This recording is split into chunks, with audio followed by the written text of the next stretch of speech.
ഇന്നലെ പെയ്ത കനത്ത മഴ ബാക്കിയാക്കിയ ദുരിതത്തിൽ കഴിയുന്ന കുറച്ച് പേരുണ്ട്. കൊച്ചി മൂലേപ്പാടത്തെ ജനങ്ങളെക്കുറിച്ചാണ് പറഞ്ഞത്. വെള്ളം ഇറങ്ങി, പക്ഷേ വീടുകളൊന്നും കയറി താമസിക്കാനുള്ള പരുവത്തിലായിട്ടില്ല. കഴുത്തൊപ്പം പൊങ്ങിയ വെള്ളത്തിൽ വീടുകളിലേക്ക് എത്തിയത് സെപ്റ്റിക് ടാങ്ക് മാലിന്യം ഉൾപ്പെടെയാണ്. ശുചീകരണ പ്രവൃത്തിക്ക് പോലും അധികൃതർ തിരിഞ്ഞു നോക്കിയില്ല എന്നാണ് നാട്ടുകാർ പറയുന്നത്. അവരുടെ അടുത്തേക്ക് ഞങ്ങൾ പോയിരുന്നു. എന്താണ് അവർ അലി അക്ബർ ഷായോട് പറഞ്ഞതെന്ന് കേൾക്കാം ഇനി. എറണാകുളം ജില്ലയുടെ വിവിധ ഭാഗങ്ങളിൽ ഇന്നലെ പെയ്ത ശക്തമായ മഴയിൽ കനത്ത നാശനഷ്ടങ്ങളാണ് ഉണ്ടായിരിക്കുന്നത്. ഞാനിപ്പോൾ നിൽക്കുന്നത് കളമശ്ശേരി മൂലേപ്പാടം ഭാഗത്താണ്. ഇവിടെ നിരവധി വീടുകളിലാണ് വെള്ളം കയറിയിരിക്കുന്നത്. വാഹനങ്ങൾ ഉൾപ്പെടെ വലിയ നാശനഷ്ടങ്ങൾ ഉണ്ടായിട്ടുണ്ട്.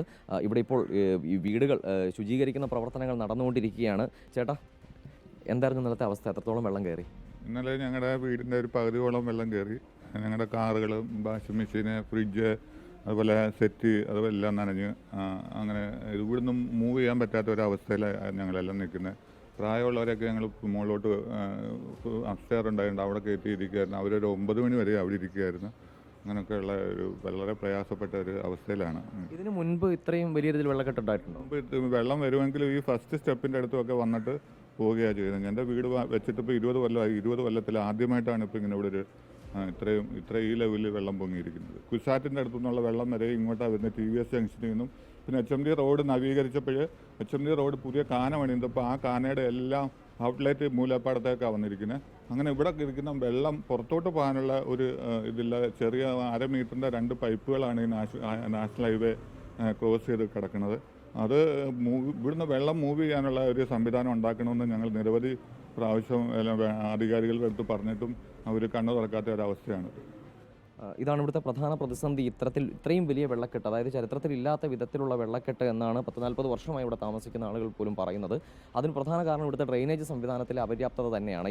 ഈ പ്രദേശത്ത് നിന്നും ഇപ്പോൾ അദ്ദേഹം പറഞ്ഞ പല ഭാഗങ്ങളിൽ നിന്നുള്ള വെള്ളം ഈ മൂലപ്പാടത്തേക്കാണ് ഒഴുക്കി വിടുന്നത്. ഇത് താഴ്ന്ന പ്രദേശമാണ്. ഇവിടേക്ക് ഒഴുകി വരികയും ഇവിടെ നിന്നും ഈ വെള്ളം പുറത്തേക്ക് പോകാനുള്ള ഒരു മാർഗം ഇല്ല എന്നുള്ളതുമാണ് ഇത്രയും വലിയ പ്രതിസന്ധി സൃഷ്ടിക്കുന്നത്. ഇപ്പോൾ ഈ കാണുന്ന വീട് ഇതിൻ്റെ ഏകദേശം പാതി ഭാഗത്തോളം മുങ്ങിപ്പോയിരുന്നു എന്നാണ് ഇവിടെ നിന്നും നമ്മളോട് സംസാരിച്ചപ്പോൾ ആളുകൾ പറഞ്ഞത്. ഇപ്പോൾ ഈ ദൃശ്യങ്ങളിൽ കാണാം, ഇതാ ഈ ലെവലിലാണ് ഇവിടെ വെള്ളം കയറിയിരുന്നത്. ഈ ലെവലിൽ വെള്ളം കയറുക എന്ന് പറയുമ്പോൾ സ്വാഭാവികമായും വീടിനകത്തുള്ള സാധന സാമഗ്രികളെല്ലാം തന്നെ നശിച്ചു പോകുന്ന സാഹചര്യം ഉണ്ടാവും. ചേട്ടാ, എന്താണ് വീട്ടിലെ അവസ്ഥ? ഞങ്ങൾക്കിപ്പം ഡ്രസ്സ് മാറാനായിട്ടും ഡ്രസ്സില്ല. വീട്ടിലെ ഡ്രസ്സൊക്കെ നനഞ്ഞു പോയി. ഇപ്പം ഇനി അയൽവക്കത്തെ ആൾക്കാർ ഡ്രസ്സിട്ടാണ് ഞാൻ നിൽക്കുന്നത്. ആ അവസ്ഥയാണ്. 5 അടി വീടിനകത്ത് വെള്ളം ഉണ്ടായിരുന്നു. വർഷങ്ങളായിട്ട് അതിൻ്റെ ഒരു 30 വർഷമായിട്ടുള്ള പ്രശ്നമാണ് ഇവിടെ. ഇതുവരെ ആർക്കും ശരിയാക്കാൻ പറ്റിയിട്ടില്ല. നമുക്കിവിടെ നമ്മുടെ MLA ആണ്, മന്ത്രി, ഒരുപാട് രാഷ്ട്രീയ നേതാക്കന്മാർ വന്നൊരു മണ്ഡലം കൂടിയാണ്. ടൗണിലെ ഏറ്റവും പ്രധാനപ്പെട്ട സ്ഥലമാണ്. എന്നിട്ട് ഇതുവരെ യാതൊരു പ്രതീക്ഷയില്ല. അപ്പോൾ ഞങ്ങൾക്ക് ഇനി ആ ഒരു പ്രതീക്ഷ ഇനിയില്ല. വെള്ളക്കെട്ട് മാറുമെന്നുള്ളത്. എല്ലാം നശിച്ചു.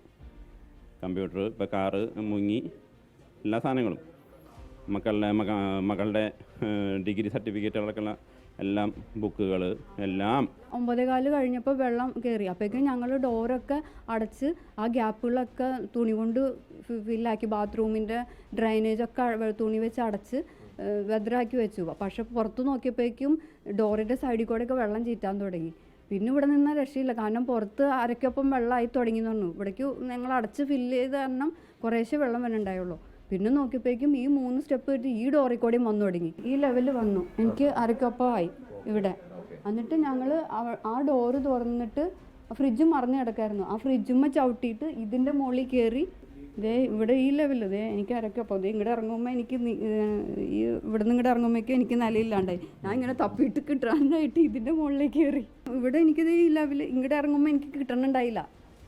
മുങ്ങുന്ന വെള്ളം ഉണ്ടായി എനിക്കകത്ത്. ആധാർ കാർഡ്, സർട്ടിഫിക്കറ്റുകൾ, പാസ്പോർട്ട് എല്ലാം പോയി. ഒന്നുമില്ല. ഡിഗ്രി, +2 എല്ലാ സർട്ടിഫിക്കറ്റിലും, പിന്നെ അവളുടെ കുറേ ഡോക്യുമെൻറ്റ്സ്, മാർക്ക് ലിസ്റ്റ്, അങ്ങനത്തെ കാര്യങ്ങളൊക്കെ.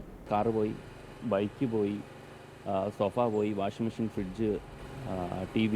ഇവിടെ ഈ പറഞ്ഞ പോലെ മന്ത്രിമാരോ അല്ലെങ്കിൽ MLA മാരോ MP മാരോ കൗൺസിലർമാരോ രാഷ്ട്രീയക്കാരും ഇന്നേ വരെ ഇവിടെ വന്നായിട്ട് ഞാൻ കണ്ടിട്ടില്ല. ഇത് എനിക്ക് തോന്നുന്നു കഴിഞ്ഞൊരു 3 വർഷമായിട്ട് ഈ മൂലപ്പാടം നഗർ അനുഭവിക്കുന്നതാണ്.